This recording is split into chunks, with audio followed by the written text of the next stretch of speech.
Hello, everybody. Hello, and welcome to How to Get Hired. Happy New Year! This is the weekly live stream where we talk about jobs, employment, job search, resumes, job interview questions, interviews, networking, soft skills, hard skills, AI, all that kind of stuff. The title of today's episode on the first day of 2025 is Why Did You Leave Your Last Job? Best answer. And AI in job search. This is episode 102. So welcome to everybody who's here. As always, I want to send a shout out to my YouTube channel members. Membership has its privileges. To my Patreons, to my super thanks donors, you guys are awesome. And to my participants, if you're here, especially today on January 1st of 2025, thank you for being here. You know, most people are out recovering from the night before, and others of us have other things on our minds. You know, if you're between jobs right now and you're looking for a little help, that's what I'm here for. This is an interactive live stream, so if you see my face, you should see a chat box somewhere nearby. You can get in the chat. You can type your questions and comments. Either you do that or you do this. You're going a million miles an hour with the two fingers. A lot of people can go a million miles an hour with the two thumbs. That's you know, that's a known thing. That's nothing to brag about. But if you can go a million miles an hour with the two fingers, especially with that posture, that's something. That's some fearsome talent right there. Yeah, get in the chat. Let me know what you're wondering about. Let me know what you're struggling with, and I will do my best to help you out. I'm going to be covering these two questions that I just mentioned today. We're going to be covering them in the reverse order. And I will be taking questions from you guys in between them and afterwards. So let's dive in. Yeah, we're all here. We're all feeling great. We totally all got enough sleep and, you know, didn't abuse our bodies in any way whatsoever. So we're ready to really buckle down and knuckle down and get on with it. I see David is here. David says, "Hi, Bill. Happy New Year." Well, same to you, David. We're here, and we're ready to get started. Okay, so let's talk about the first question we're going to tackle today in this live stream. It's called AI in job search. This is something that traditionally I haven't talked too much about. But we're going to tackle it today. Let me first just say that AI is here, okay? It's invading every part of the world of work, including job search. So if you are not yet using some of the AI tools that are out there, I would highly encourage you to do it, okay? AI is not a fad. It's a trend. It's something that's here. And is it the be-all, end-all? No, it actually isn't, despite what some people claim. But it is a very useful tool. And if we have a tool, it would be silly not to use it. So it can help you do the things that you would want to do in job search, like customizing your resume or doing things like keyword matching or preparing for interviews. It can do that stuff for you, and it can give you some advantages. So for the people who are using this stuff and have an open mind to considering changing how they go about job search a little, this can bring you considerable advantages. Okay, is it the be-all, end-all that will like get you a job? No, it isn't. But it can certainly help make what you have to do much more efficient. So you can apply for more jobs doing what you do, or it can help you apply for the same number of jobs as you're doing now, but you will have a higher likelihood of getting called back for those jobs. So it will help, okay? Now, hopefully everybody here, you are aware of ChatGPT. Hopefully you've got that far, okay? If you're not, then go to chatgpt.com and register an account, a free account, and start using the thing. It's an incredibly useful tool. Now, what I wanted to talk about specifically today with regard to AI is one aspect of job search, and this is if you are putting yourself forward for posted jobs, okay? If you're doing stuff in the hidden job market, that's something else. That's really good. But what I'm going to say today is mainly related to applying for posted jobs. And it's to do with resume keyword matching. Okay, this is something that everyone needs to do, because the better you are at this, the more callbacks you will get, and the more interviews you will get. It's just that simple. Let's go deeper into that. Here's the thing. For a lot of younger people who are just starting out and job search is kind of not something that they've been doing for years and years, and they know, they're very comfortable with. One major,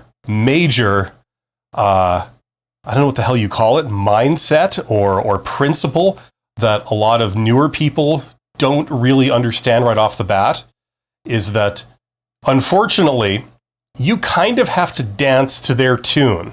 Okay, so if they're looking for a certain thing, the only way you're going to get anywhere with them is by saying, I have that thing. Okay, that sounds simple, but it's actually very unintuitive. You see, what most people think is that they believe they have certain things and they want to tell everyone about it. They say, I can do this great, I can do that great. And in their mind, that's their value proposition, okay? It's what they have, what they can bring to a role, okay? That's at the forefront of their mind. That's what they want to share with everybody. That's what they want recruiters to know, okay? Unfortunately, that doesn't work, because you may be brilliant at something and you may be correct in thinking that your big selling point is this or that. However, the only thing that people are interested in investigating you for is if you have what they are looking for. Okay, they're not really interested in what things you can bring to a role. They're interested in, do you have what they've already decided they want?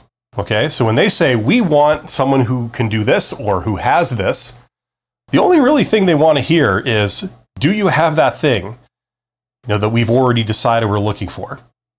If you start talking about things that they haven't mentioned, usually that doesn't go anywhere fast. Okay, that's not very good.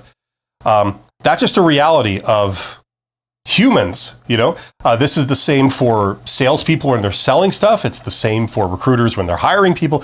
People are interested in what they're interested in, and the only question that's relevant to them is, do you have those things I've already decided I'm looking for? Okay, that's where keyword matching comes up in resumes. You might have heard of this. The idea that if they post a job and the job says, we have 3 requirements. You have to have 5 years experience in customer service. You have to have a degree in office management, and you have to have the ability to fly a jet plane. Okay, if that's what they've said in their job posting, and you apply for the job, the only thing they're going to be scanning your resume for are those 3 things. Now, this is where I have to remember what I just said, like the morning after. Okay, can you fly a jet plane? Do you have a degree in office management? And do you have 5 years in customer service? If you start talking about something other than those 3 things, it's going to be a turnoff for them. It's going to count against you. I don't care if you won the Nobel Prize and you open your resume with, I won the Nobel Prize in chemistry, and I also won a Pulitzer, and I also won the Peace Prize all in 1 year. You are not going to get called back, because that's not any of the things that they've already said they're looking for, right? So that's the first kind of thing that everyone has to realize when you're applying for jobs, is that it's not about what you want, it's about what they want. And if you want to get anywhere with them, you have to dance to their tune. You have to talk in terms of the things that they've said that they're interested in, and nothing else. Nothing else will be relevant to them. Okay? That's the first thing. I've worked with a lot of people, or I've talked to a lot of people. I'm not a job interview coach, so I don't work with people with job interviews. But I mean, I've lectured on all kinds of HR type stuff, and I've talked to many young students and stuff. And this is like a real revelation to a lot of people. They don't realize this because no one's really told them this principle.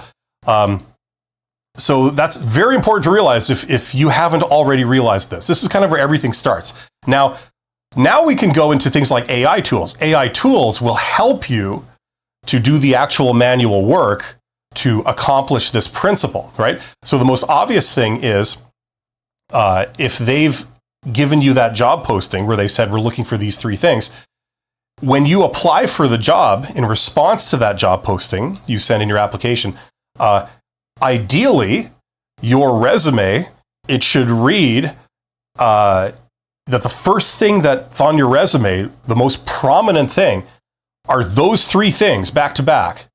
You know, the first thing I want you to know about me is that I have 5 years experience in customer service. Then I want you to know that, I have a degree in office management.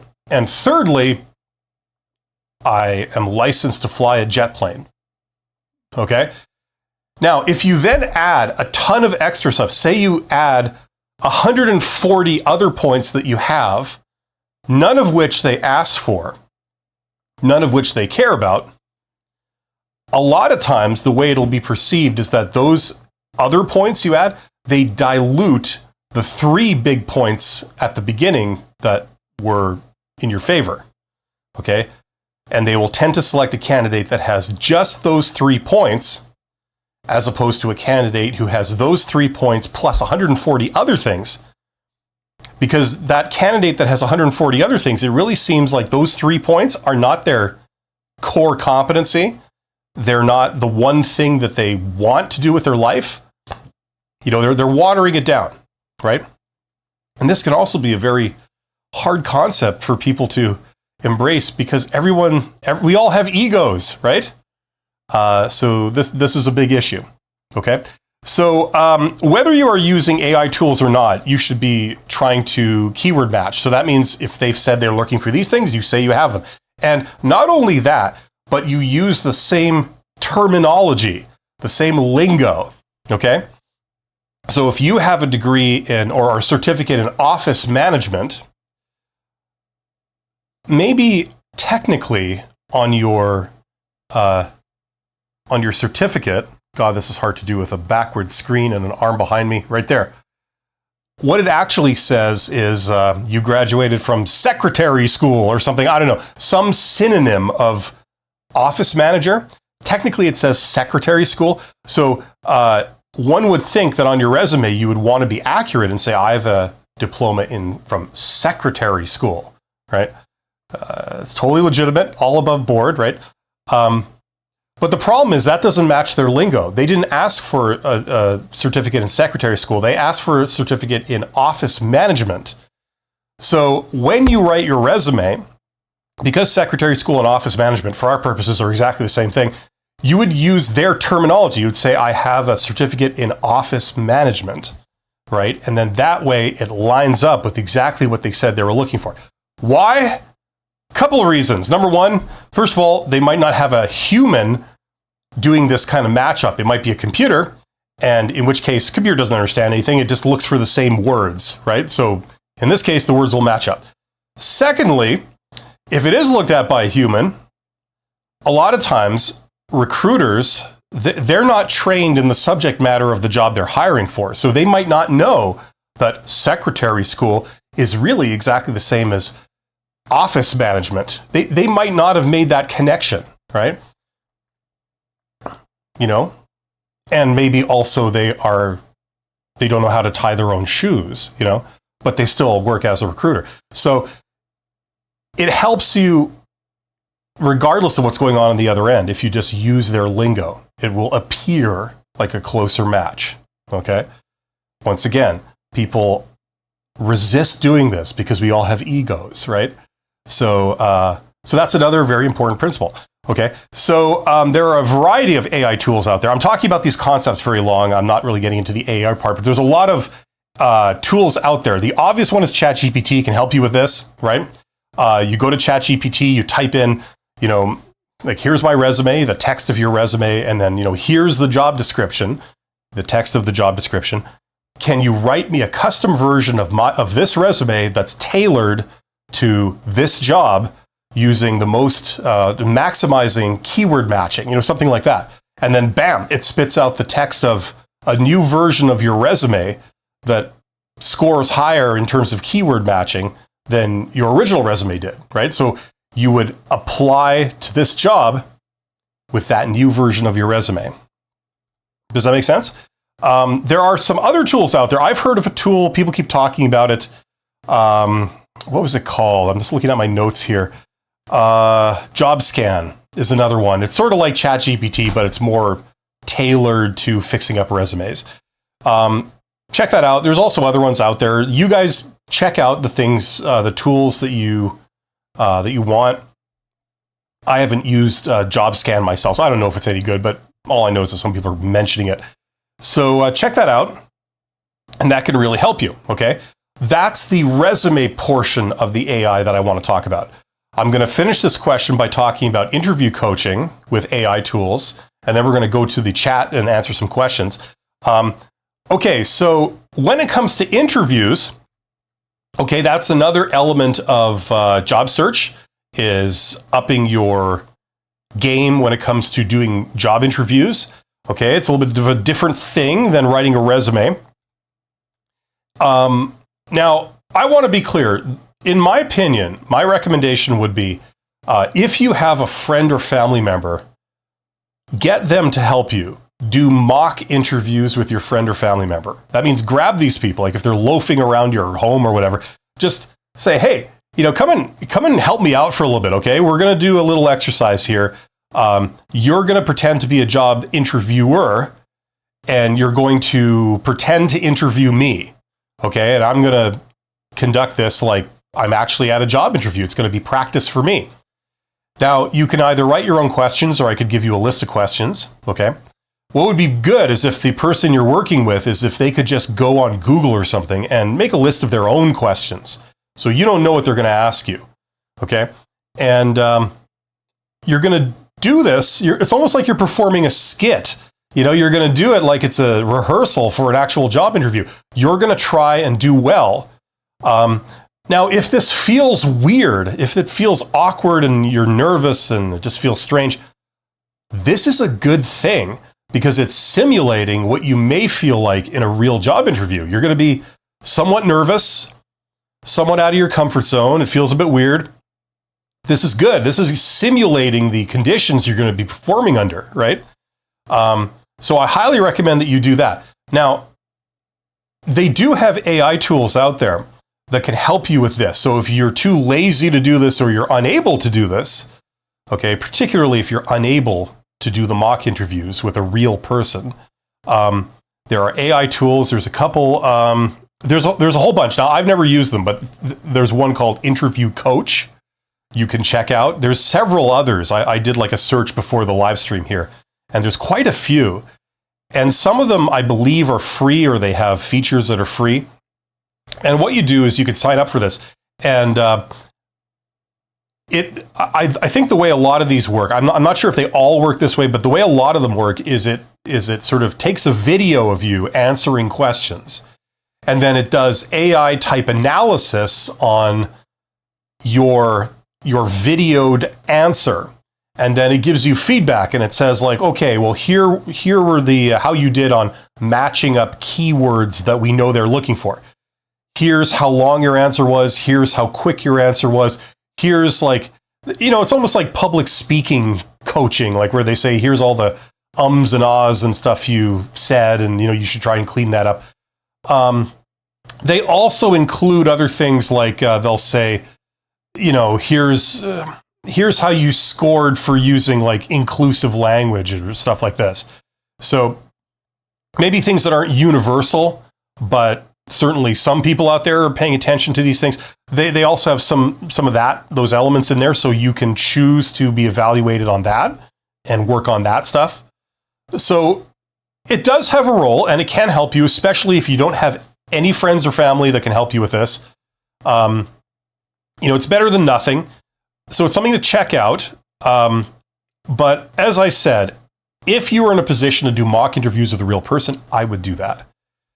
And the final benefit you would get from either the AI tool or the mock interview is if the other person can provide feedback. Okay? Now, that can sometimes be a tall order. Sometimes people are uncomfortable doing this. Sometimes people don't keep it real. They want to spare your feelings, or they're not going to give it to you straight. They're not going to say, look, Bill, when you do this thing at the end of every sentence where you like do this little kind of cadence in your voice, you sound like an idiot. Don't do that, right? You come across much more professional when you don't do that. So you might want to consider not doing that or work on not doing that, right? Maybe they want to spare your feelings and they don't say those kind of things. But if you have a particularly good relationship with this person that's helping you, maybe you can get feedback like that and maybe you trust it, okay? So that's what I'd recommend. There's a lot of AI tools out there. I'm not going to recommend specific ones because I haven't used them. But there are things out there that can help you with this stuff if it's a particular area of concern. Okay, that's what I wanted to comment on when it comes to AI tools in job search. Hopefully that makes sense. If you have any specific questions, we can get into it. Let's go to the chat. Samir says, because of lack of growth in career and also no direction, and hence no significant satisfactory growth in salary compensation. Okay. Okay, was there a question? It doesn't really look like it. Let me know if you have a specific question, Samir. How do you say this? Baba Yaga? Or is it more European, like Baba Yaga, right? It's much more dignified and eloquent and refined. Hey, Bill, Happy New Year. I left my job at Amazon because of high monthly metrics since October and currently looking for another job. Recruiters keep asking me why. Can I tell them the reason? Okay, you've come to the right place because that's the question we're going to answer next. I'm going to save my answer for in a moment when we talk about that. NC Worker says, good afternoon. Good afternoon, NC Worker. Samir says, hi, Bill, Happy New Year. Yes, same to you. Same to everybody. As like I was saying a couple days ago, my wife has a very good premonition for how 2025 is going to go. So hopefully that's true. I hope I don't end up eating my words in a couple of months, but hopefully 2025 will be a good year. And so far, it certainly seems that way. David says, most of the time that I use ChatGPT for tailoring resume, it gives an exaggerated version of the resume. So I'm wondering how much exaggeration would be acceptable. Well, okay, like, fair enough. That's kind of unanswerable. Depends what we're talking about, what specifics. David continues, is the objective to get an interview at any cost, even having some exaggeration in the skills? Listen, David, okay, what you're engaged in, okay, maybe you already know this, but for those who don't know, what you're actually engaged in here is the sales process. You're selling yourself, right? You're trying to make a case for why the person should hire you and forget all the other candidates. Don't pay any attention to them. Hire me. I've got everything you need and I'm the best, right? Okay, so that's really what you're in the process of trying to communicate to these people and trying to convince them of, okay? Now, the strategy that I advocate, generally speaking, is that everything you do at every stage of the hiring process, its sole goal should be to get you to the next stage, okay? For example, at the very beginning of the process, they usually ask you some form of salary question. They say, what are your salary expectations? Now, the reason they're asking this right at the beginning is not to try to accommodate you. It's to eliminate you. It's to say, okay, if you ask for more than this amount, this hurdle value, you're done. We're not going any further with you. We're only interested in people that will be happy with this or less, right? Something like that, right? That's the only reason they're asking you that question at this point, okay? It's just to eliminate you. So the way I would recommend people answer that question, if it's a job that you want and you can do, would be answer the question in such a way that will pass that stage so that you get to the next stage. And the idea here is that, you see, they're not really looking at you in depth. You're just a number. They don't know who you are. The only thing they know about you is how much money you want, right? Now, you could be the best employee they would have ever hired, right? But they don't know it at this point because they're not really looking at you properly. So the strategy is to get to the next stage so that they will take a closer look at you and see, like, who is this person? And when they do that, they will realize, wow, this person is awesome. They're the one that we want. Even if they want a little bit more money, they're not the cheapest employee. That's the one we should hire. This is the idea, okay? So it's not based on lies. It's based on this strategy that, you want them to look at you sufficiently in depth to really see your value. That's what we're trying to get to. So you answer however you need to answer without it being an outright lie. If you have to exaggerate, if you have to kind of take educated guesses and things, you do that because you're trying to get to the point where they honestly consider you and they look at you in depth, okay? So if we're talking about the application stage, you're sending in a resume, we're not at the interview stage yet. We're still at the application stage, okay? The whole point of the job application is to get you an interview, okay? That's what you should be focused on. So now remember, what I recommend is that people draw the line at an outright absolute lie.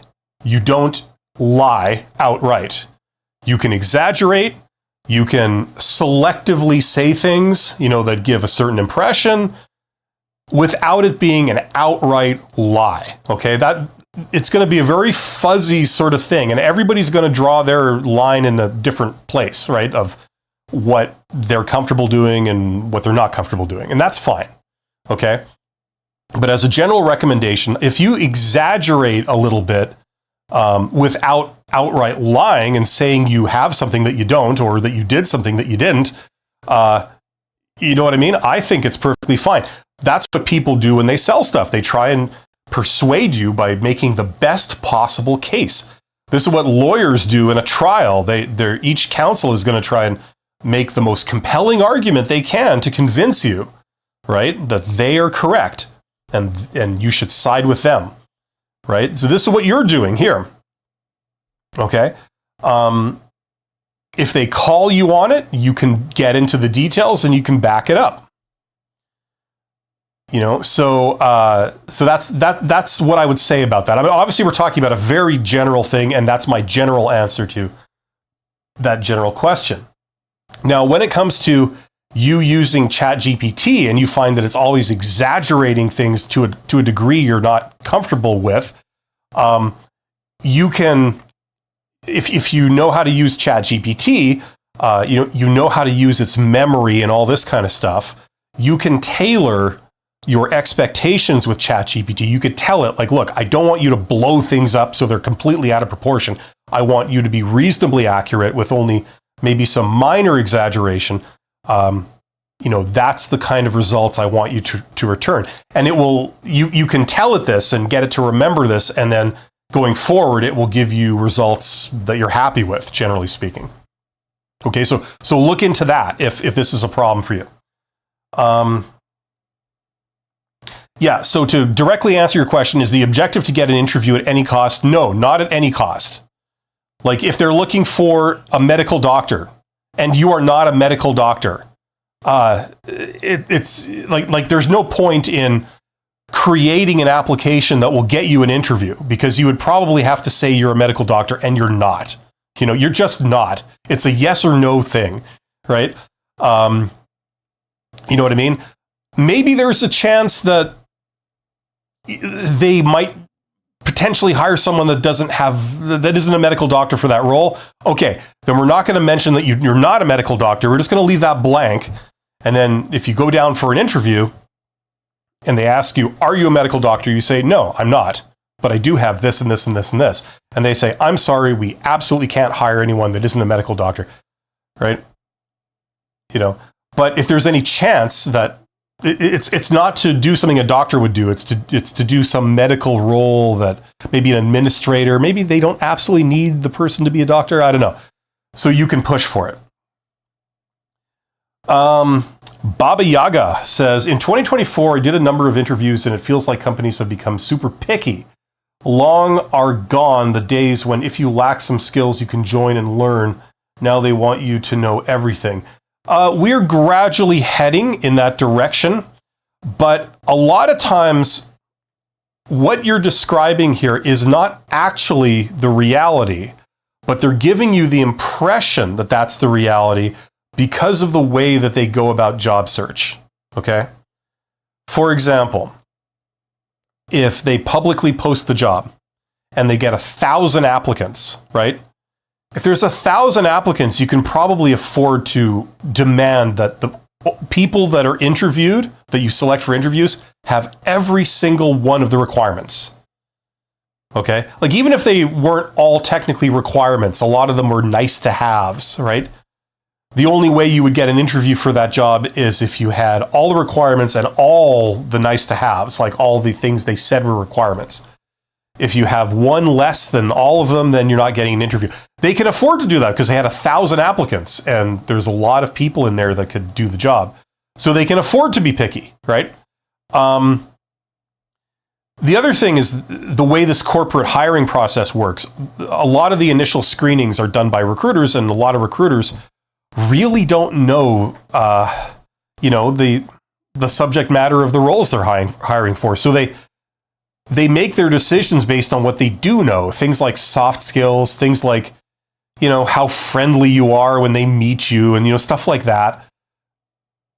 A lot of silly criteria, really. Like, it's really silly and ineffective. And this is well known. You know what I mean? Now, you contrast that to networking, okay? And, like I did this. I mean, like, I don't remember the details because this was like 20 years ago or more, but like, I remember, like, I applied for a job many years ago and, you didn't even get an interview. You didn't get any kind of response. And then, I think a couple years later or something, I put myself up for the same job, but I didn't apply for it through the public post. Instead, I talked to, I talked to one of the decision makers and said, I'm interested in doing this. If you're looking for someone to fill this, like, let me know, I'm interested. And they said, sure, okay, you should come down for an interview. So I came down for the interview. Like, that was easy. You get an interview. And then when I came down for the interview, they didn't really grill me the same way you would grill a candidate about, job requirements and things. They just had like a sort of, as far as I can remember, just some kind of like nebulous kind of conversation about the job. And, they said things like, what would you do? What do you do if you find yourself in this situation? How do you handle that? I said, well, I do something like this. And they're like, okay. They asked me a couple of those or something, and then that was it. And then I got the job, and it's like, okay, so that was one of the experiences that early on that I had that formed my opinion about how awesome networking is to get a job, and that how everybody should tune into this stuff, because it bypasses all this kind of crap that you're talking about, that you're encountering. When you go in the front door with 1,000 other people, it's hard to go head to head with 1,000 people and win. Like, the odds are heavily stacked against you, no matter how brilliant you are. So listen. This is a tough sell, especially to young people, but I recommend people don't play that game. Change the game. Go around that stupidity. And, if you do things like networking, you have inherent advantages. They already see you. They already see that you're awesome to deal with. You're not talking about how great you are. You're showing how great you are. You're the only one that showed up to ask for the job or to ask to talk to them about them. They got 1,000 applications online and one person that contacted them and said, I'd like to talk to you about this, or just showed up. You know what I mean? Like, who would you pick if you were the decision maker? You'd first look at the person who showed up, because that demonstrates something good and unique about that person, which was that they had the initiative and the passion to do that. Something that the 1,000 applicants haven't yet demonstrated. right? So anyway, that's a discussion for another day. But it can give you the impression that it's super picky. And yes, it is if you play this game with them. There are a lot of other jobs out there where you're not going in with 1,000 people, and it's not quite as picky and ridiculous. And you should, in my opinion, my recommendation is you should investigate those before you really try and play this game of going head to head with 1,000 candidates and winning, outright. And remember, if you're going up against 1,000 people, there's going to be a few people in there just playing the odds that are going to be lying about everything, and they'll be like an absolutely perfect match, right? So it's self-defeating in a way for the recruiters. NC Worker says, why do jobs ask about salary when it's disposed of in the application or job description? Because they don't care about the salary. It's just another way of eliminating you, right? Think about it. You have 500 applicants for a job. 500 people have applied. If you are a recruiter, you have the job of whittling that pool of 500 people down to one that you make an offer to, okay? So you've got to eliminate 499. So what are some obvious ways that you would eliminate lots of candidates? Well, the first thing is you would say, how much money are you expecting? And if they say, oh, I need $1 million, to do this job, you say, okay, well, thank you for letting me know that. You're eliminated, right? You see how easy that was? I probably eliminated 200 people just by asking them that one question. 200 people that if we had pursued investigating them, it would have gone nowhere. Because even if they were perfect for the role, we would have never been able to pay them the money that they would need to accept the job, right? By their own admission. So, you know what I'm saying? Like, I just saved myself all this work. I eliminated 200 people just in an instant by asking this question, having it on a form or something that's mandatory and everyone has to put a number, right? And then I congratulate myself. I give myself a good pat on the back, deservedly so, because I'm so smart and I'm so good at what I do. I'm eliminating people, right? I need to have a hat that says recruiter on. Then I can say stuff like this and people would realize that I'm kind of being a bit sarcastic. But yeah, that's why they ask that question. They're not trying to accommodate your salary requirements. They're just seeing, is it above this number? Okay, goodbye, right? And they ask you several things like that, right? I'm going to take these two questions and then I'm going to move on to the main topic of this live stream. Pete says, quit my last job because the harder I worked, the more skills I learned, the more responsibility they piled on my back for no reward, no extra pay, and no promotion. Found a better job elsewhere. Congratulations. David says, so what I understood is some extent of exaggeration is okay and will give you advantage at screening phase of the applications. But as you mentioned, not telling lies in the application. Okay, listen, David, let's break it down even further, okay? Because I can tell you're really interested in this. Okay, let's pretend that you had a job where, what would be a good example? You did something, some duty or responsibility, and you performed that. So for example, let's take something very mundane. You worked in a role where you had to answer phone calls from the public. That maybe wasn't the core part of your job, but that's something that you had to do. When the phone rang, you had to answer it. And more often than not, it was a member of the public that did not work for the company or anything. They weren't an employee. They were a potential customer, but they were someone that you didn't know, and they could ask any random question, okay? And regardless of what they wanted, you had to process the call. So if they were calling to ask for technical information about maybe a product the company had, you had to handle that. Either you had to answer it yourself or you had to channel that call to someone who could answer it. If they wanted to make a complaint, you had to handle that either directly or you channeled it to someone who could do it. right? No matter what they wanted, you had to handle it, okay? That was one of your duties. So you're applying for a job now with another company. You're responding to a job ad, and you have to say, like, something about yourself. You could say outright, this is what I did, okay? Now, that wouldn't be any kind of exaggeration. That would be like the literal truth. I did this. I handled these calls. If it was a complaint or a request for information or, a request for meeting with the owner of the company, whatever, I had to handle it. Now, how do we translate that into what your capabilities are? You could say, okay, because I've had that experience, you could put me into any kind of situation where I'm facing the public and I'm fielding inquiries from the public. Maybe something like a 911 operator, okay?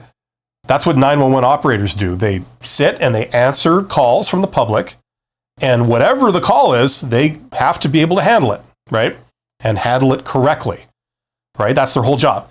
So you can say, look, I've had a lot of experience, facing the public.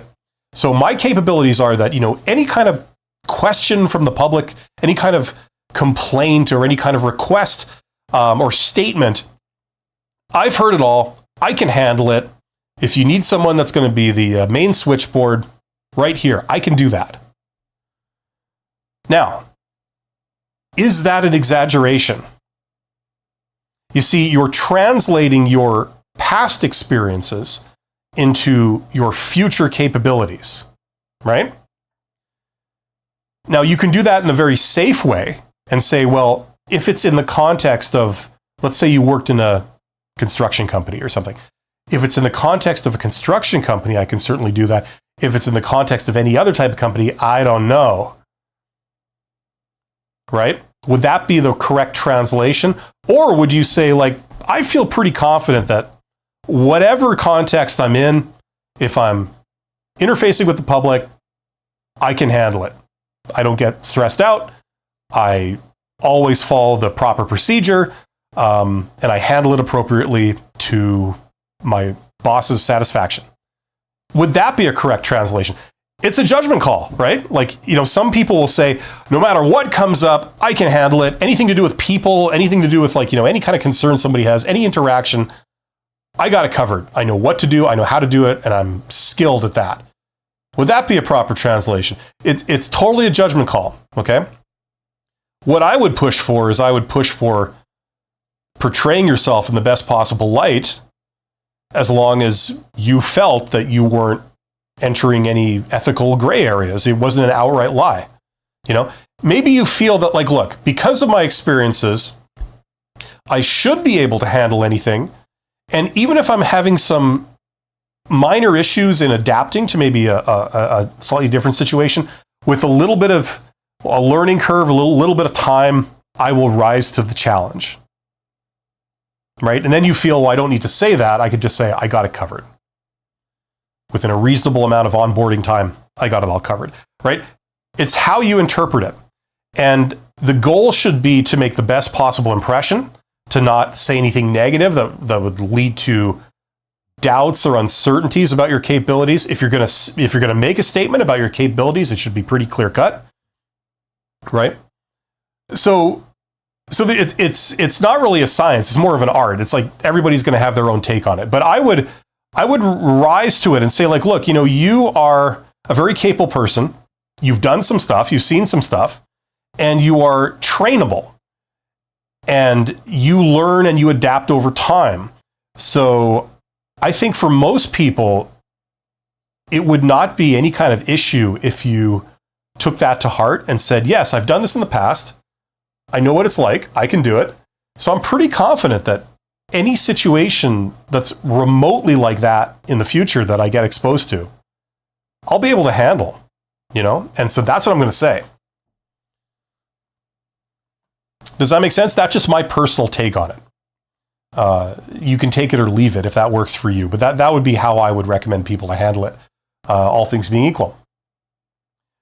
Okay, let's finally get to the main topic of this live stream, which is answering the question, usually in a job interview, why did you leave your last job? Okay, this is something that is a standard job interview question. There's about 10 standard job interview questions that are, a lot of them are traditional. Things like, tell me about yourself. What are your weaknesses? What are your salary expectations? Where do you see yourself in 5 years? A question about the future. Where do you see yourself? This is a question about the past. Why did you leave your last job? Okay. Now, like a lot of these questions, it's kind of a trick. Okay. It's a minefield. The reason they ask you these questions is twofold. One, to learn a bit about you, see if you have some of the requirements. But two, also to detect any possible red flags with you. Okay, so it's a little bit of a trap. They might be asking you this to see if you're going to say anything that they'll consider a red flag, which results in you pretty much eliminating yourself. Okay, like the salary question. What are your salary expectations? And you say what you really think, some nice high number, and then little do you realize you just eliminated yourself, right? So this question is like that. It's a trap, okay? Now, the problem is that people can have left their last job for several different reasons. So you've got to consider each of these scenarios in turn, how you would respond to this question, depending on what your deal is, okay? The first thing you need to understand about this question is that it's a bad question to be asked, okay? So number one, watch out. Number two, try not to spend half an hour on this question, right? This question is about avoiding pitfalls. It's not about selling yourself and showing how awesome you are, right? Like, for example, when they say, what are your weaknesses? You want to be very careful how you answer that because it's about avoiding a trap. It's not really the platform you need to like sell yourself, That would be more of a question like, what are your strengths? Then you say, let me tell you, and then you make a real case for yourself. So this one is a bad question. You want to answer it and get the hell off this question so you can spend your time in the interview talking about how you're awesome and not minimizing, like doing damage control, okay? Okay. What they're looking for here, a big part of this question is they're trying to detect a red flag. And the red flag is, are you the type of person that will badmouth somebody else? Okay? Are you going to say negative things about somebody else? If the answer is yes, that's a fail. Because if you're going to badmouth somebody else, like a previous boss, then you're the type of person that will badmouth them if they hire you. Okay? You'll be talking about them to other people behind their back, right? That's what you're demonstrating. That's the type of person you are. That's not the whole point of this question, but it's part of it. Okay, second thing you got to realize is that this information that they're probing for, it's actually none of their business. Do they have a right to know this? No. It's like saying, what is your credit card number? We need you to fill in this form. You need to put in your date of birth, your full name, and your credit card number. That's how we do this. So please fill it out, right? Do they have a right to know your credit card number? No, they don't. Now they're pushing for it. And you can choose to reveal it to them if you wish. It's up to you. But are they entitled to it? No. That means if you're not comfortable in revealing it, you don't have to. I'm just saying this is what the situation is. Be aware of that, okay? Okay, we talked about you have to avoid bad-mouthing anyone, saying bad things about anyone or anything or any company.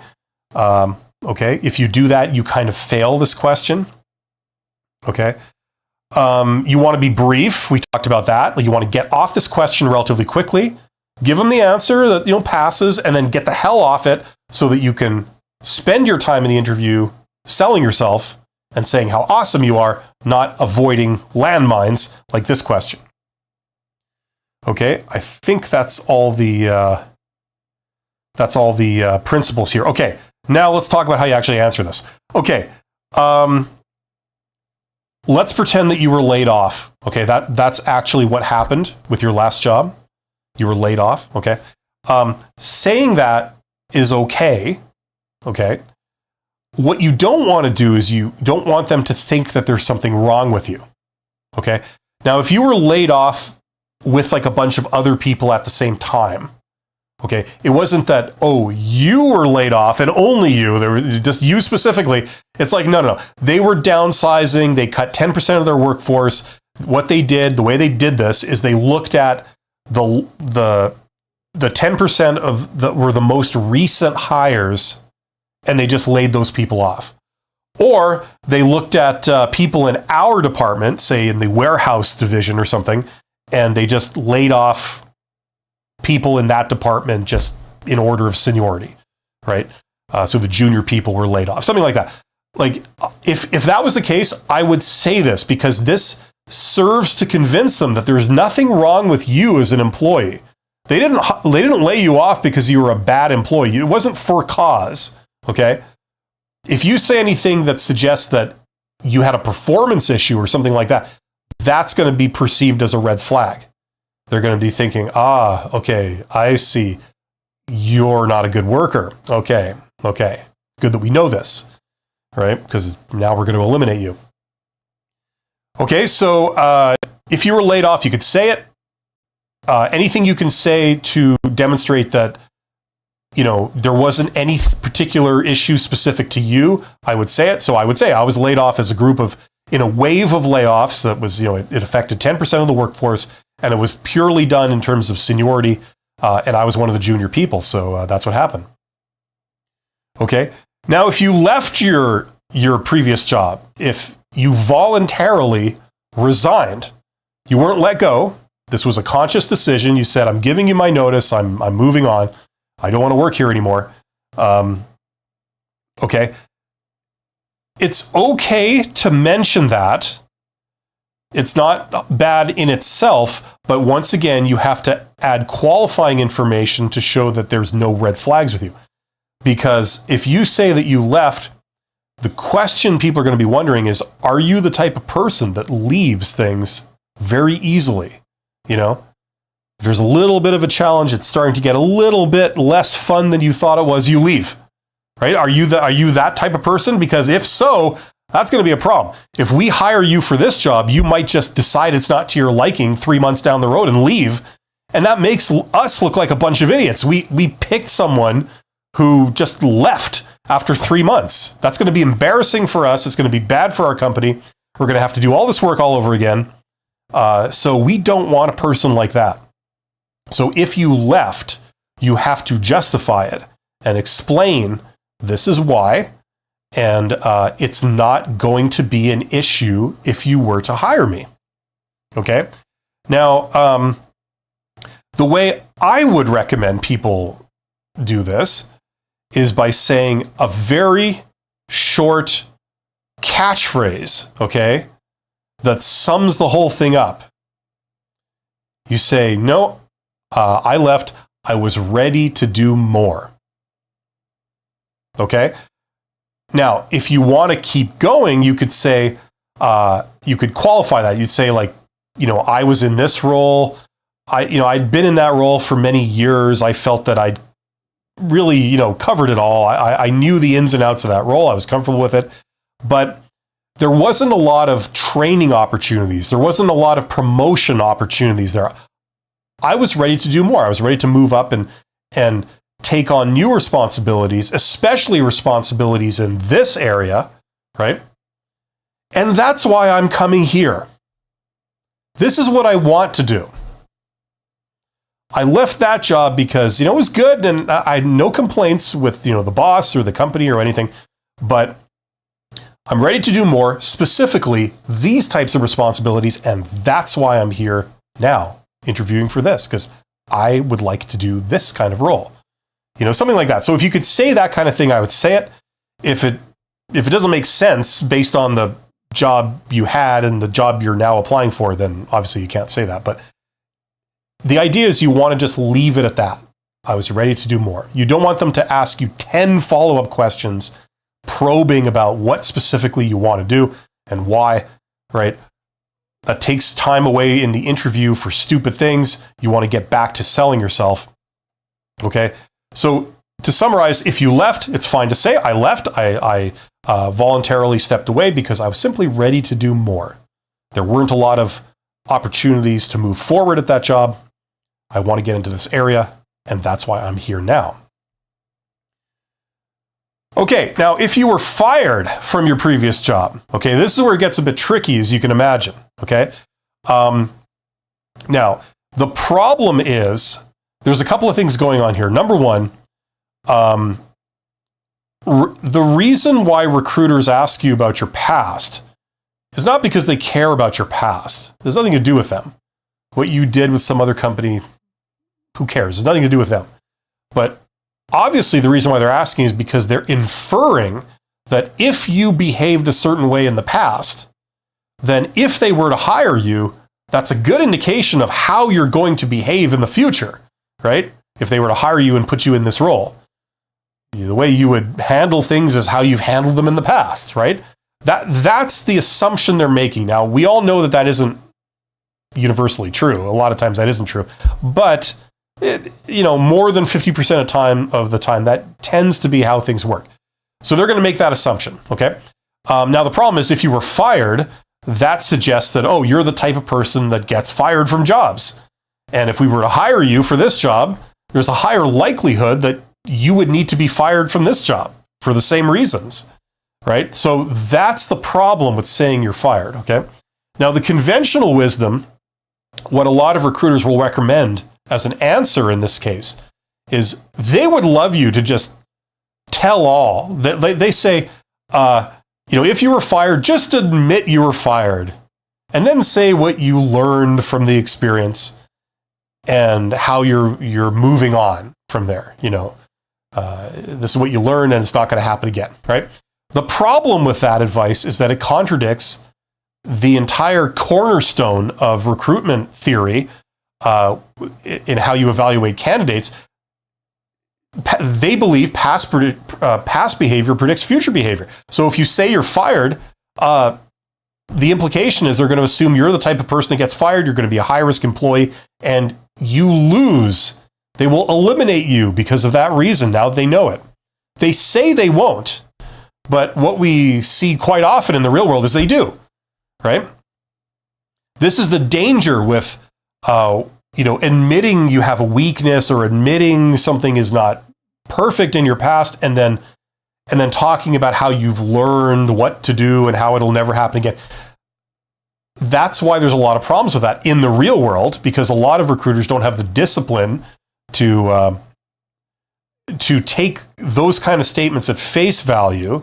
Instead, they interpret them as, oh, thank you for admitting that you suck at something.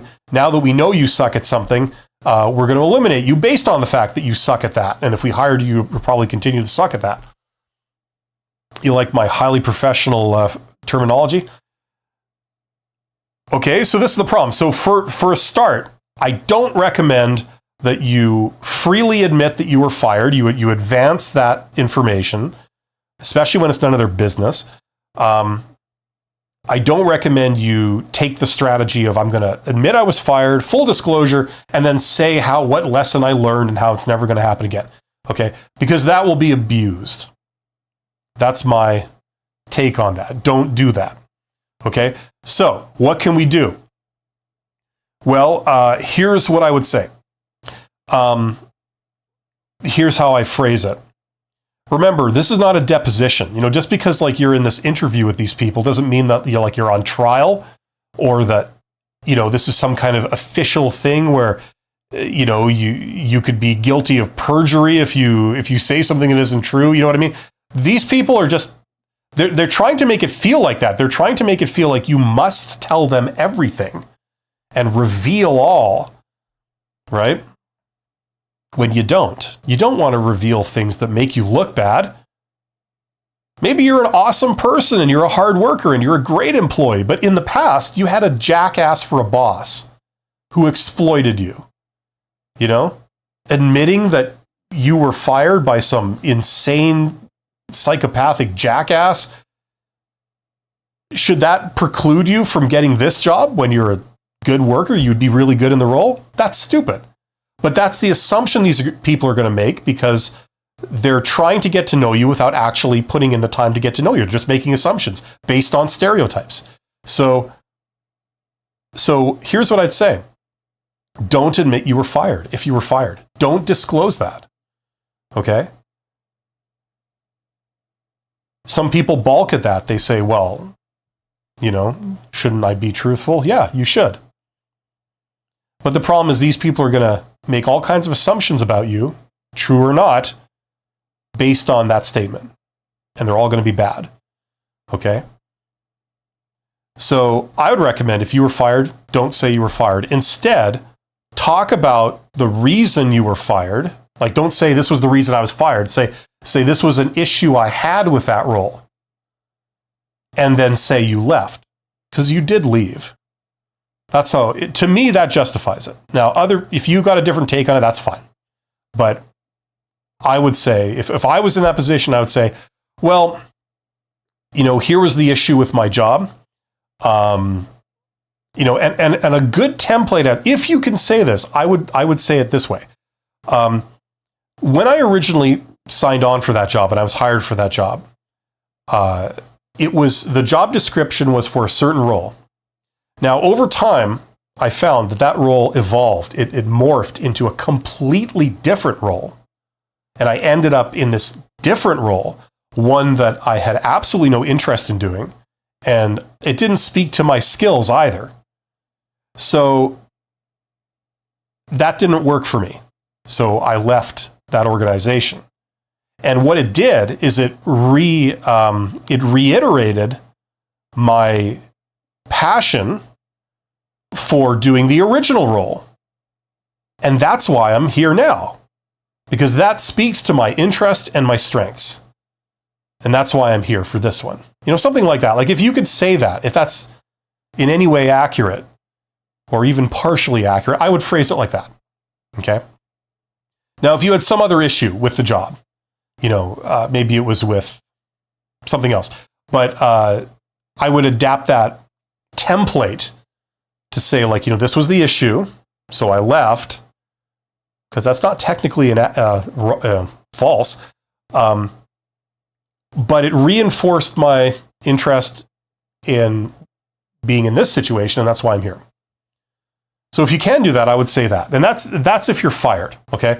Because you're really put on the spot with that question. They say, why did you leave? And you can't really admit the way, why you left or how you left, because the way recruiters are taught to think, and I know because I've taught recruiters in university, they're taught to regard that as a red flag. And it really counts against you.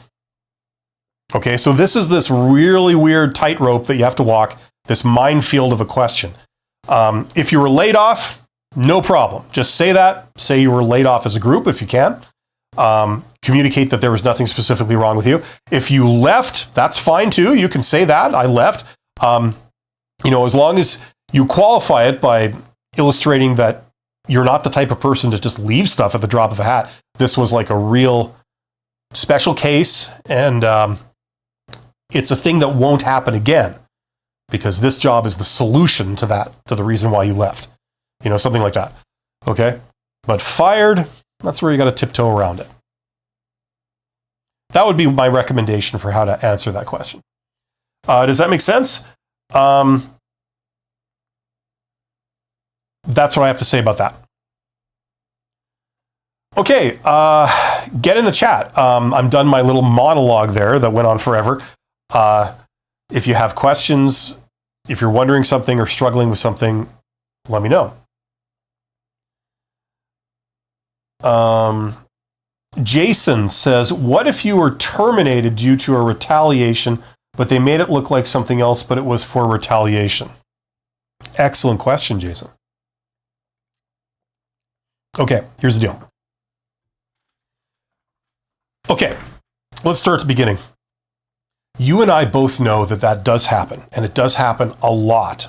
And usually it happens because people are imperfect. Okay. Now, it's very easy for me to do the popular thing and beat up on managers in general, okay, with you guys, because I'm sure you've all seen bad managers. You've all seen people that maybe they were promoted above their ability, or they just weren't trained in how to be a manager, but yet they're in a manager role and they suck. They don't understand how to deal with people. They don't understand how to motivate people or communicate with people. You know, there's a lot of examples of that. The flip side is that once you've actually been a manager, especially in some of these roles that are really not great, there's another side to the coin, and that is that those roles are almost impossible to win in. You're put under all kinds of pressure. You have certain goals you have to meet, but you're not given really the means to be able to meet the goals, you know? And that combined with the fact that maybe people haven't been properly trained, especially when they're managing other people, in how to manage people, that just makes the whole thing toxic and bad. You know, and then you throw in bad company culture and stuff on top of that. It's bad from every side. And the bosses themselves are not always like the bad people. They're just regular people put under impossible circumstances, you know, and their job is on the line. You know what I mean? So like whichever way you slice it, it's just bad going on. But you and I know that there's a lot of unfairness, and people get retaliated because people are petty and people have egos, and you know what I mean? Like there's all kinds of issues with interpersonal kind of things. Now, okay, let's come back to more of the practical situation here. You're in a job interview. They ask you why you left your job, and it was because of this thing you just said. Okay, you were retaliated against. They basically pushed you out. Okay, they terminated you. It was something personal between you and somebody else there, maybe your boss. Okay, that does happen. It doesn't necessarily mean that you're a bad person. It could be that they were the bad person and you were awesome, but they didn't recognize that. They mismanaged everything, and they derived the wrong conclusions, and maybe it was political too. So, okay, now here's the deal. You're in the job interview and they ask you like why you were let go or why you left. Now, the problem is if you say what you just wrote in the comment, you say, I was terminated because I was retaliated against by my manager. They had a personal beef, like a personal vendetta with me. And so they dressed it up as if it was like, you know, a performance issue, but really it was a conflict of personalities and work styles and communication styles. And they were in charge, and this is how they resolved it. Okay? The problem is if you say that or indicate that type of thing, remember, you're talking to someone who has no idea who you are. They've never met you before. It's like if someone comes up to you in sweatpants on the street, you don't know them, and they come up to you and they say, you know, listen, you know, can I have something from you? I don't know, like, can you do this for me? I was let go because my boss was a jackass, right? You know, and they unfairly did this to me. What conclusion would you derive about that person? Would you feel like, oh, they're innocent victim here. They're just a regular Joe trying to do the best they can, and they were subjected to this horrible injustice. Is that how you would appraise that situation? Or is it more likely you'd think like, wow, this person has problems, you know, and they seem to have anger issues, and they seem to project their failure on other people. I don't know what happened, but it seems like what may have happened is that they were just a bad employee that got themselves fired, and they don't realize this. They think they were the victim of some kind of retaliation. You know, that's the impression I'm getting, right?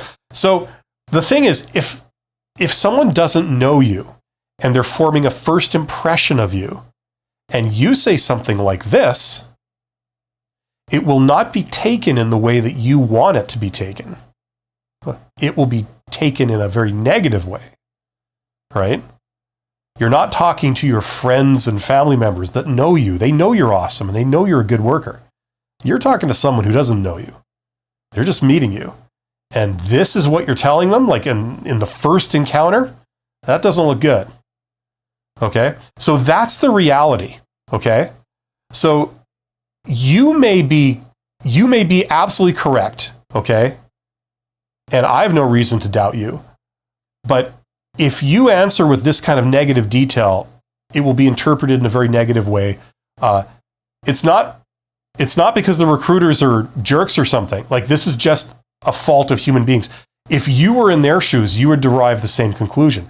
Okay, so what I would do, Jason, is I keep all of that under my hat. You could be absolutely correct, and I don't doubt you for a second, but I would not say that when they ask you this question, like when they're meeting you for the first time, because it raises a lot of questions, it raises a lot of red flags.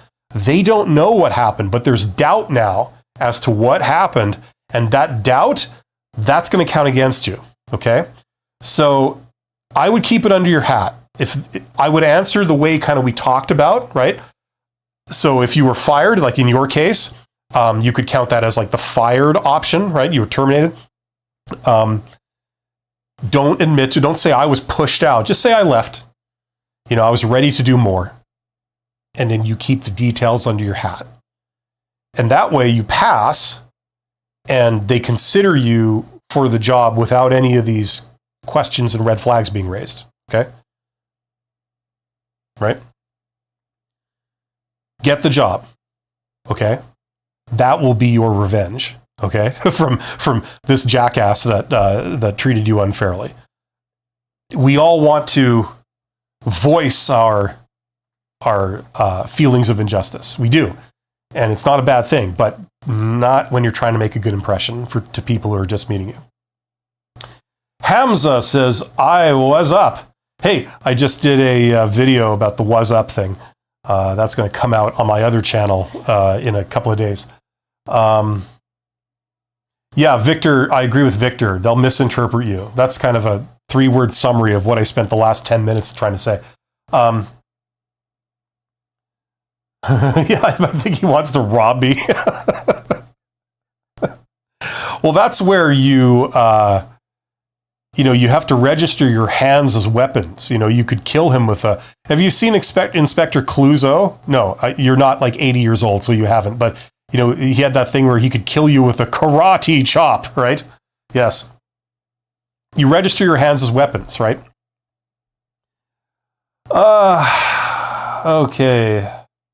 We got somebody that's kind of unhappy about something. Okay, Victor says, I left. I was ready to do more or for something different. Exactly. Jason says, that's what I was going to type out. I've learned so much from this channel. And the second, well, thank you. Thank you, Jason. I'm glad that it's helping. Victor says, keep it simple. Hamza says, the was up thing. Yeah. I did an entire video. It's just a clip of the, sort of processing the was up thing, right? In the context of a board meeting, right? Where it's not said enough at board meetings. You get the chairman of the board comes in and goes, what's up? To start your quarterly meeting. I think that should be done more. I think it would make those come alive, and also get that hint of professionalism that we all know and love. Jason Week says the Pink Panther classic. Yes, exactly. You get it. That's good. You're awesome. Jason, you're awesome. How does it feel to be that awesome? I can drop a Pink Panther reference and people get it? That doesn't happen very often. Give me a shout out. Well, it's already been done. Did you say it the first time? I can't remember. But I'm giving you a shout out now to Hamza, as I'm sure I bastardized your name on live on YouTube. But yes, you've got it all figured out. I see bright things in your future. Bernadette Phillips says, how do I best prepare when a merger is on the horizon? Well, Bernadette, okay, listen, probably the most obvious thing is that there's minor things you can do, but like a merger or an acquisition, they're big events, and it's almost like a tornado or a hurricane just sweeping into town, right? Despite any kind of best efforts, it can easily bulldoze you. It's going to change things the way it's going to change things, regardless of anybody's attitude to it. Now, so just accept that. Okay, you're not in total control. However, there are some things you can do. First of all, it starts off with your attitude. I don't know what context you're in or where you are in a company or like what's going on or anything, but just generally speaking, don't go around like being a doomsayer, talking to anyone that will listen and saying how you're afraid of what's going to happen and it's all going to be bad and you don't like the new people coming in and or the company you're merging with. Just fear, uncertainty, doubt. Like minimize that. Just try and be more positive about it, even if you don't feel like that. That helps, because the last thing people want is they want like someone who's not on their team, right? Someone who feels like they're not with them. This is happening regardless of what you think about it. So if you're at least trying to be optimistic about it and trying to work with the change and embrace the change, that will generally be well regarded.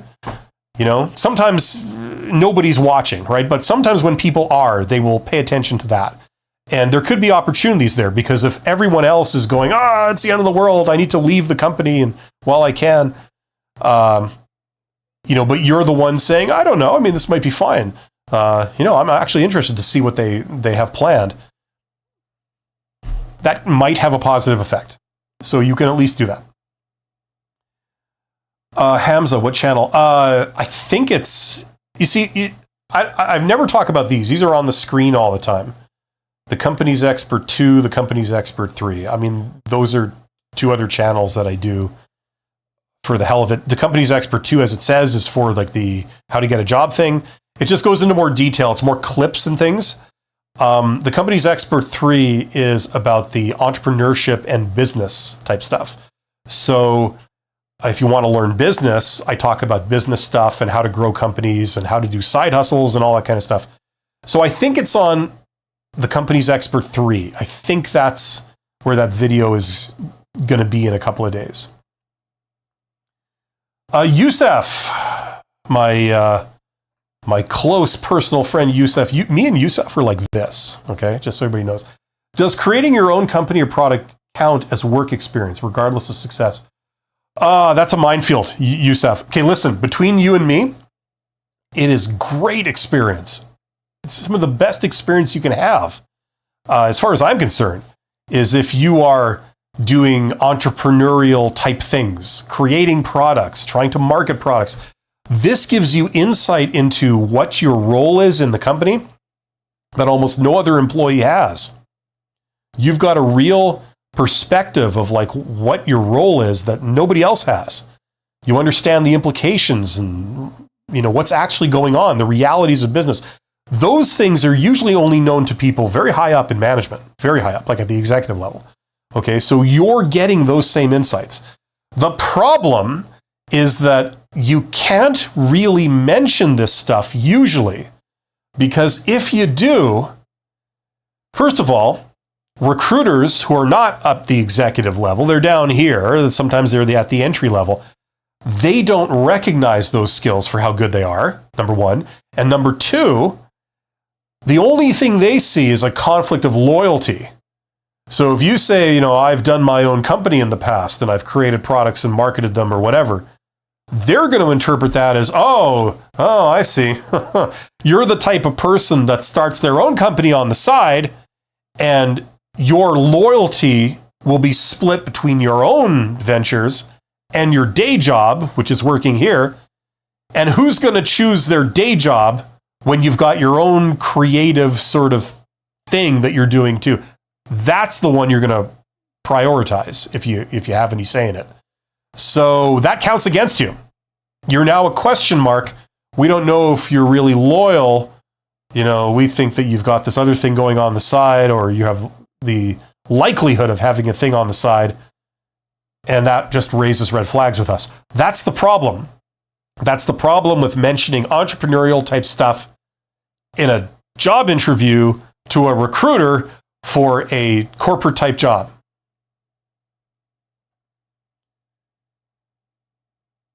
You know, great skills, great talents raises questions about loyalty. Because the implication is that if you're doing something on the side, you're only doing the day job until your side venture takes off. Once it takes off, you're out of here, right? Once it starts, you're making as much money on your side venture as you are in your day job. You're not going to be here for much longer. You're going to do that full time, right? Hamza says, legend, mate. For some reason, I'm imagining you saying that with an Australian accent. Australian. Hello. You know, I was watching Finding Nemo with a younger member of my family, and they had the Australian sharks, which I really liked in that movie. If I could do an Australian accent like that, I'd do my entire live stream in that accent. You know, you call that a knife? You know. Jason says the main channel and the channel 2. Yes. Or I think this one was channel 3, but it's fine. Okay, I'm originally Japanese. Thank you in advance. Currently, I'm unemployed. I'm sorry to hear that. We need to change that. I have stuff on my channel. I got free videos. If you really want to go in depth, I've got that course. Check out that course. Link in the description. All my advice, all in one place. Templates, processes, everything. And not just to apply for posted jobs, also to apply for hidden jobs through networking, if that's your bag, if you want to explore that. Tremendous opportunities there. Victor says, even though I live in a Spanish-talking country, I take all my job advice from here. Well, thank you. Thank you. If you would like me to dress up as a matador, I could probably arrange that, if that would help me seem much more genuine to you, right? Don't be too shy to ask. That's the thing. I'm just joking, Victor. I'm really humbled by getting comments like that. That's high praise indeed. It's very gracious of you to say that to me, and I'm glad that it's helping. I hope that you're getting a lot of prospects, and I hope that you're getting a lot of good interviews, and it's really looking encouraging. Listen, as much as a comment like that fuels my ego, I gotta say though, what is usually the best method is to get your advice from a variety of sources, okay? Don't and this goes across the board for life advice or financial advice or any type of advice. Get it from a good cross section of different sources, and evaluate them, do some critical thinking, right? And then move out of the advice stage to trying things, right? Because the best teacher is experience. So if someone suggests you should do this and some other person suggests you should do that, try both of them. The more experience base you have to draw from, the more you will learn, and the more sure you will be that you are correct because you've actually done it, right?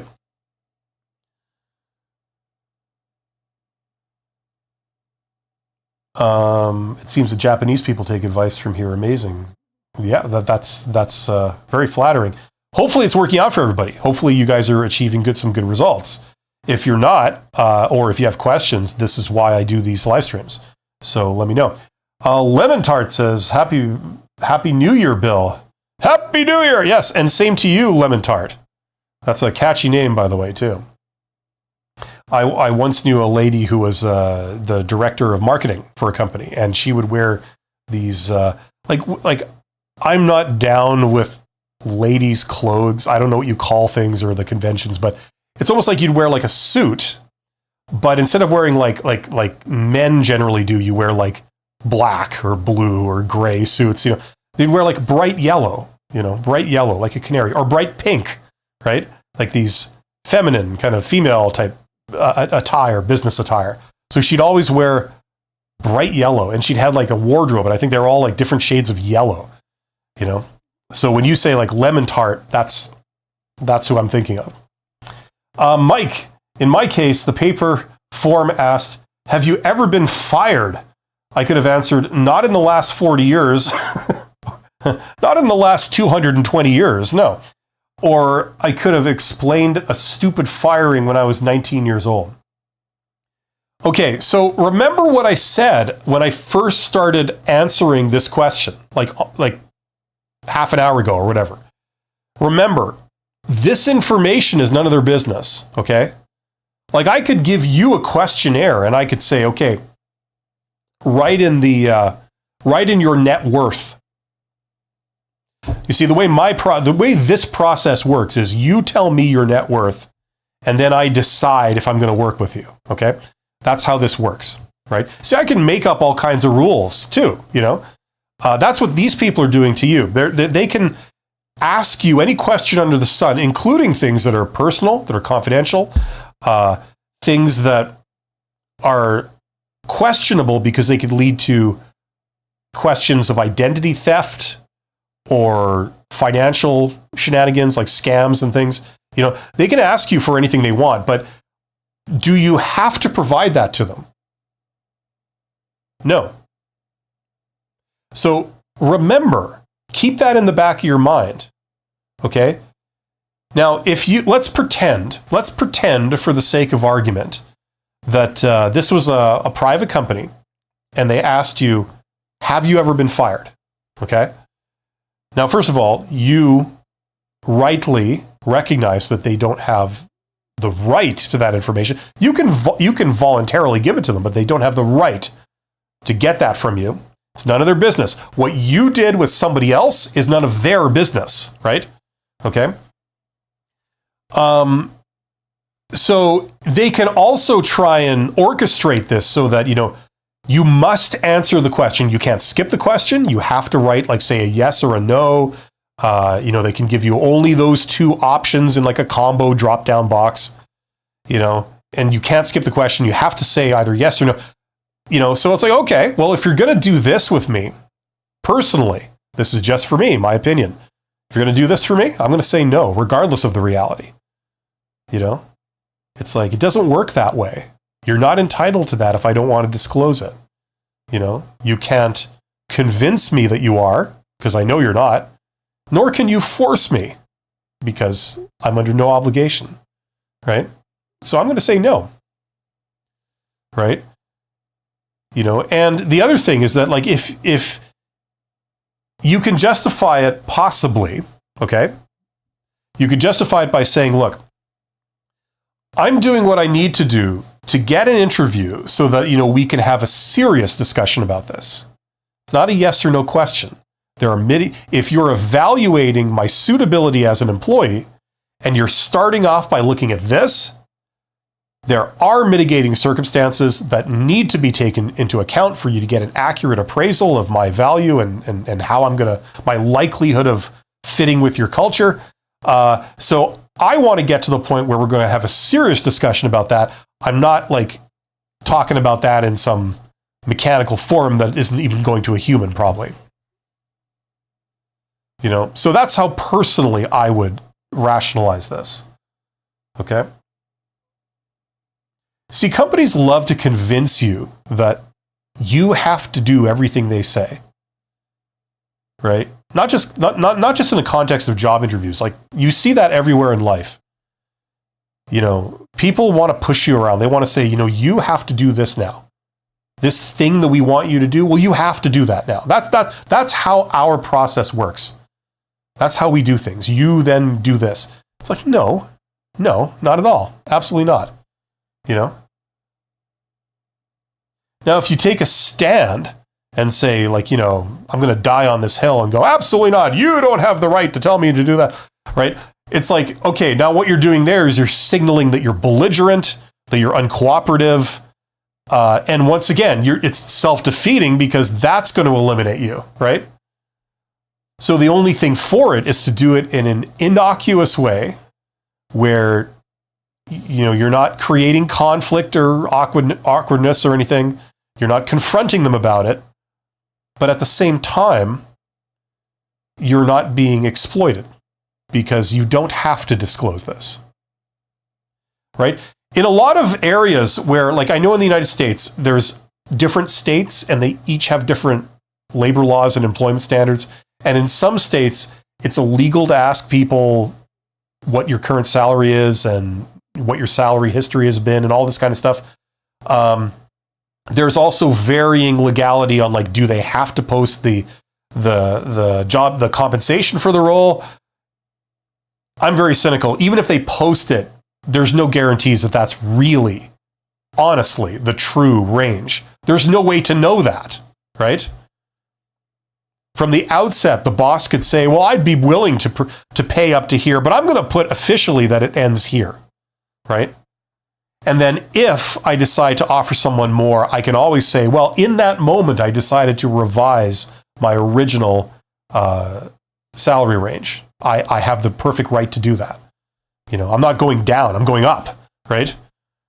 You know, so I mean, like, how would they know? It's very hard. I'd say it's almost impossible to, like, catch someone on this, like in a court of law, you know, like to prove this or that, right? So they'll say whatever the range is officially, but they might unofficially have another thing, you know? So my point is that, you know, they might have all these various rules for different regions, but that doesn't prevent people from still asking you. You know, it might be illegal to ask, but they'll still ask sometimes. And they do that because it works, because people just answer. Even when they don't need to answer, it's to their disadvantage to answer, they still answer because they were asked, right? You know? So you got to be able to push back, in my opinion, in a way that doesn't, you know, like, not in this big overt extrovert way that gets you eliminated, you know, where you make it like a personal vendetta, but just in a sort of subtle way. You don't have the right for that. So I'm not going to raise the issue with you. I'm not going to debate it with you. I'm just going to say no. Right? And then we move on.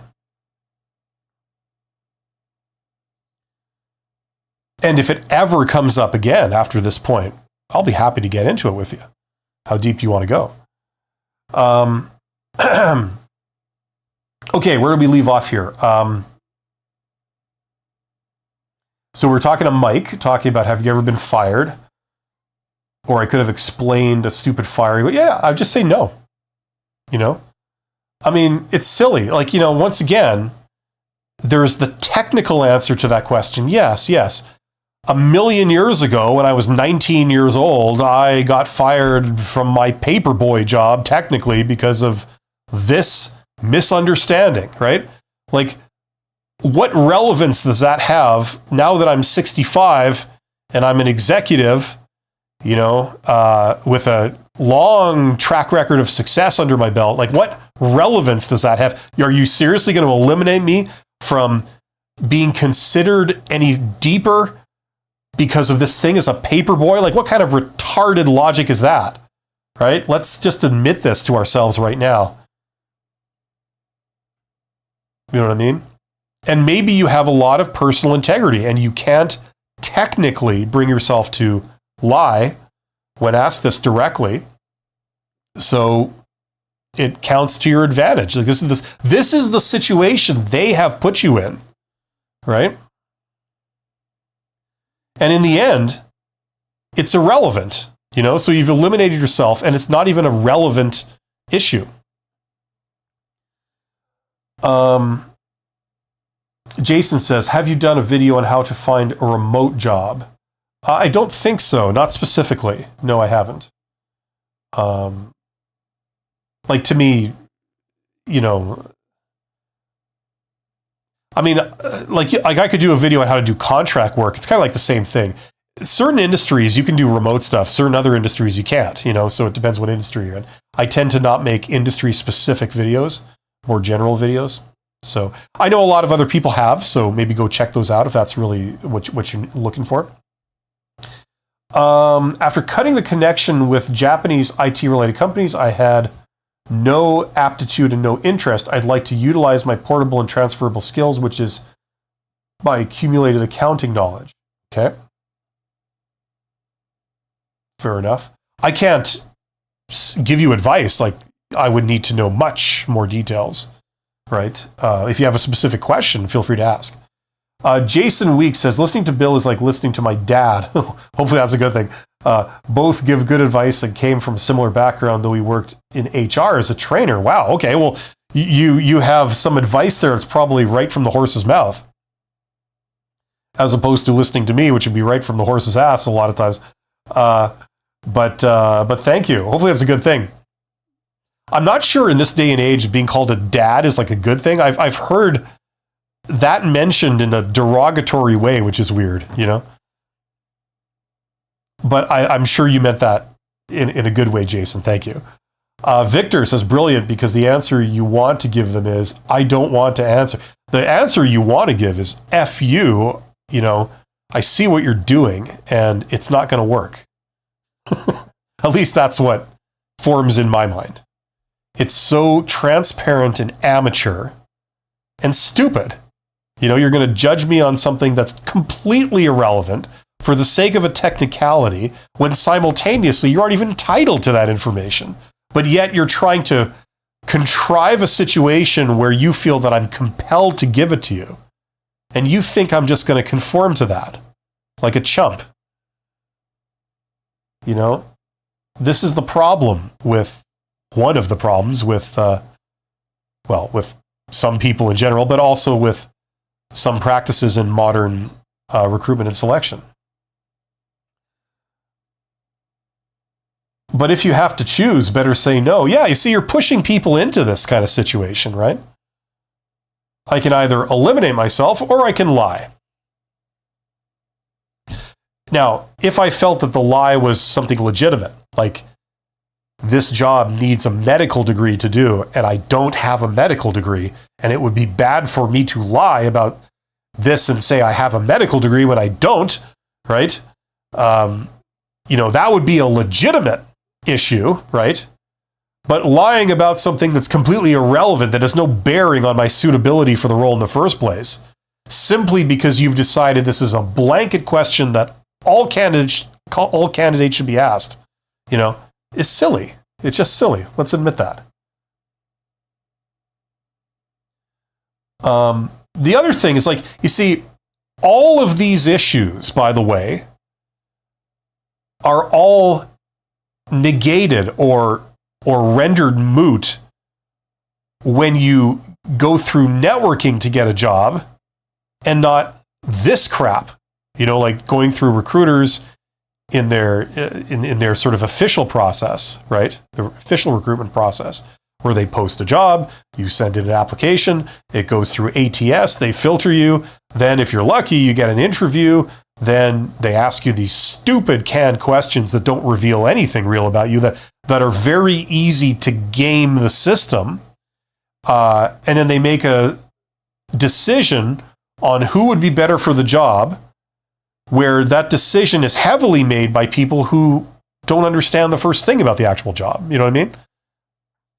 It's like, I understand how we got here to this system, but a lot of people in that world, they're in this bubble and they can't see a lot of the ridiculous flaws it has.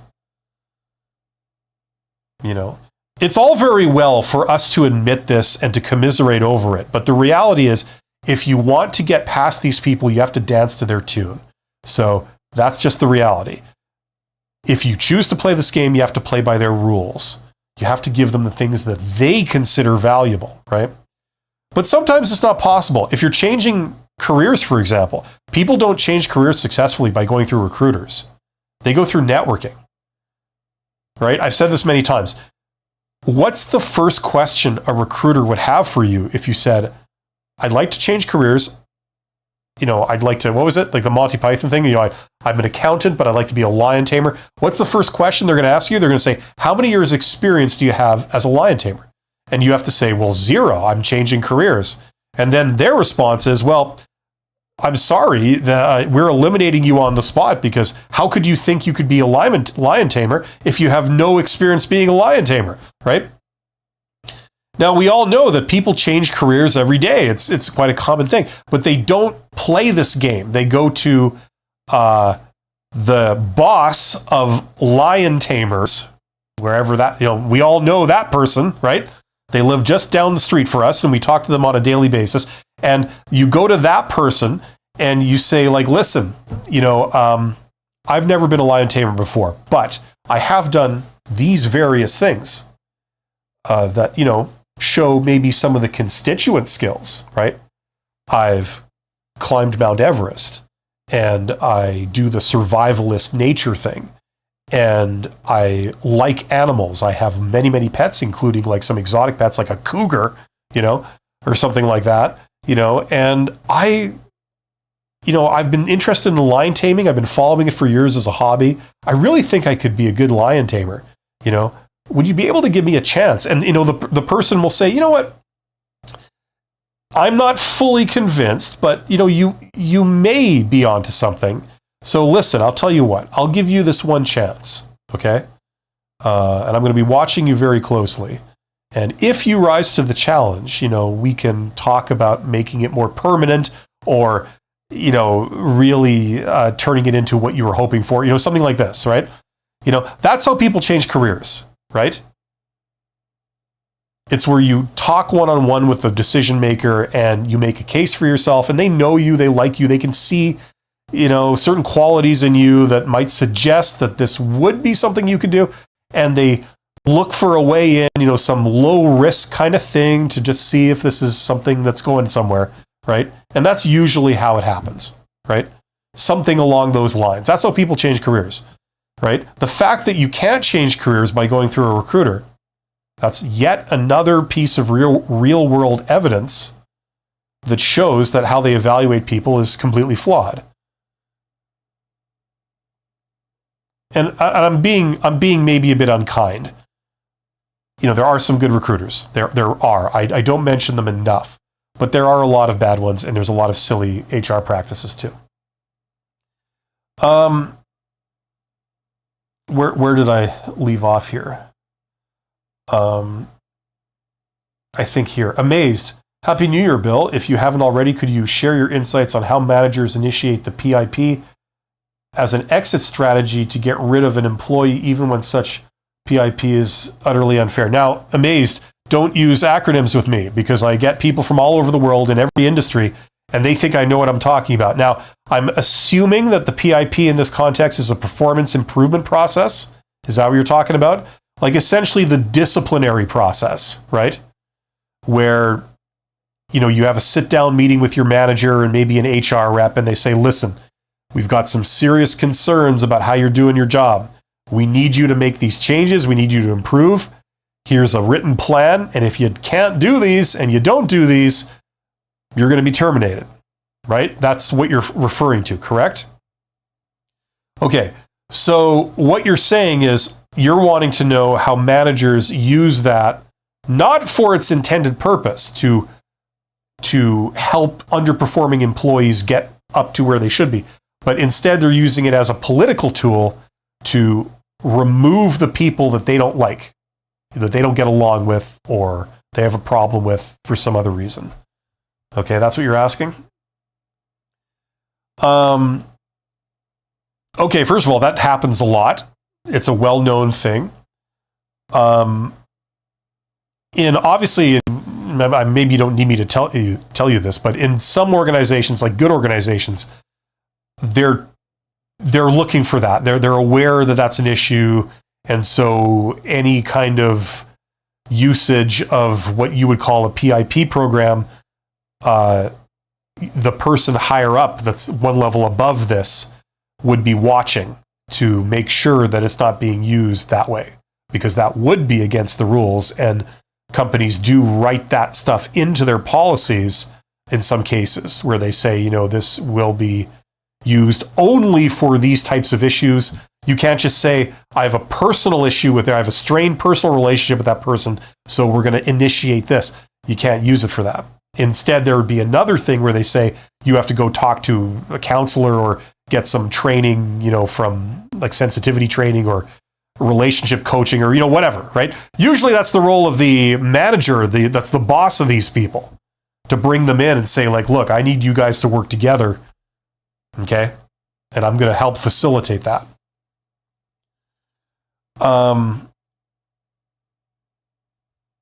yeah, like that's about all I can say about it. I mean, it's done. We know what it is. It's a recognized problem. It's bad. It's an abuse of this particular tool. The tool is meant to basically cover their butt from a legal perspective if you need to terminate somebody. You can't just terminate someone suddenly and they go, what the hell's that for? Because they could potentially sue the company. It varies how this is done as you go to different countries where they have different laws about this stuff. But, in a very litigious society like the US, this is a real concern. So when they let someone go, what they want to show is like, look, here's our paper trail. This isn't coming out of the blue. We talked to the employee way back here, like 6 months ago, and we said in writing, this is the changes that we need them to make. They are a concern for this reason. They agreed to it. We had a sit-down meeting that was witnessed by the director of HR on this date where we made this clear to them. We requested they sign the paper saying they understand. Here's the paper. Here's their signature. Blah, blah, blah, blah, blah. Right? And we worked through them. We had follow-up meetings. This is the progress, and it hasn't gone very well. And like we said, if it didn't go very well, then this would happen, and it happened. Right? So it's kind of hard to poke holes in it when they can show all of that stuff. Right? You know what I mean? That's why they do it, really. In my experience, there might be people that really want to use the system to help rehabilitate an employee, like to train them. But in my experience, people don't need this system to train an employee. They need this system to justify letting them go. You know what I mean? If you didn't have problems with them, you would just train them and that would be that. There's no need to initiate all this red tape. It takes up everybody's time and all these meetings and forms and everything. You try to avoid this. So you only do this if you think you might have to let someone go. But I would stress that it's for legitimate reasons, performance issues, not just because you don't like them. You know what I mean? I don't know if I should say this because it's kind of beside the point, but a manager might have two kinds of teams that they would be put in charge of. One would be a team that they create. So they handpick the people themselves and create a team, and they become the boss, right? Another team that they might find themselves in charge of is where they inherit a team. They didn't put that team together. They didn't handpick those people. They just inherited them. So they're stuck with them. And maybe these people on the team are not the individuals that manager would have handpicked, right? So it can be harder because they might form negative opinions of the people on this team. They might say, these people are not up to the task, or I just don't like how they work, or I don't like how they communicate, or I don't like their attitude, or I don't like, some aspect of, how this is working. So they may seek to fix that by initiating this process that you're talking about. It's kind of an extreme solution, but you do see that. So that can be sometimes what's going on. You get the person removed, and then you put the person you wanted in there. Right? Once again, sign of a bad manager. In a perfect world, you would know how to work well with every type of person, right? So, you know what I mean? And you would know what to do. You'd be able to do it. And you'd have the discipline to recognize this, right? Anyway, you can easily find yourself on the wrong end of this. People get let go all the time for political reasons. It's not fair. None of this is fair. Whether you're the manager, you get sidelined for equally unfair things. You get moved out of the company for equally unfair things. There's actually a lot more of them when you're a manager than when you're just like, a worker, right? But none of this is fair. It's an unjust world. This happens. And different people react differently to it. Personally, I try and just move on without dwelling on it. Some people take the opposite approach. They want to right this wrong, and they want to take it as far as they can. I try and, as a general thing, personally, I try and recognize a no-win situation when I walk into it. And what you want to do is you want to just get the hell out of there as soon as possible, one way or another, and then move on to a situation that works, where it's not a no-win situation. Everybody has different approaches, and what I just said is easier said than done sometimes. Your emotions really get in the way. And that's a feeling we all have, But time heals everything. And, the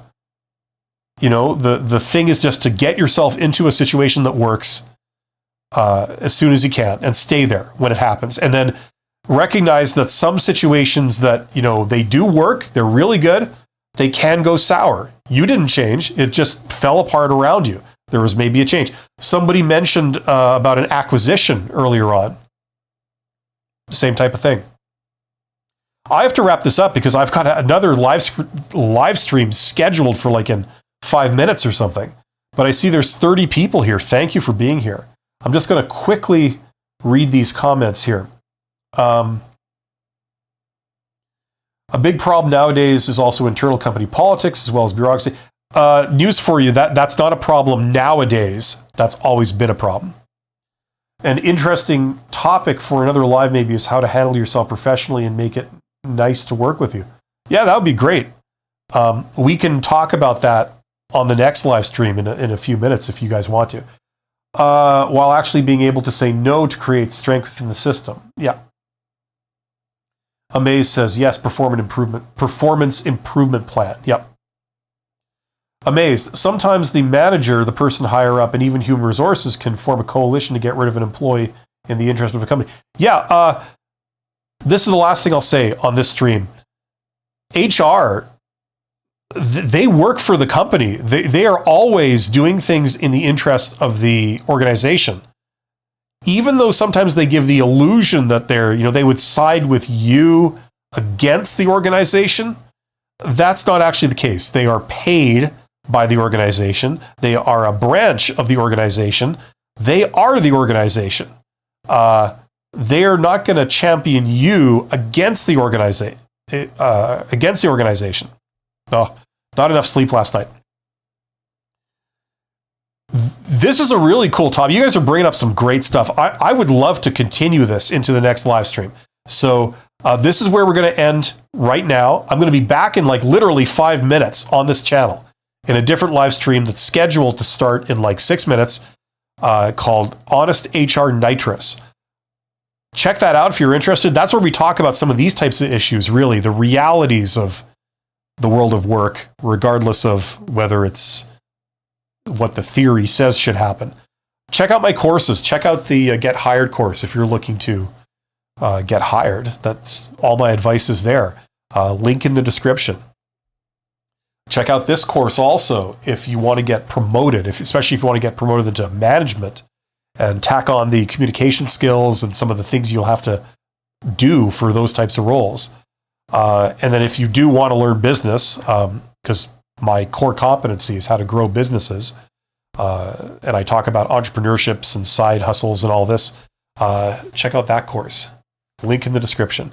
I'll be back in a few minutes. You guys are awesome. Take care.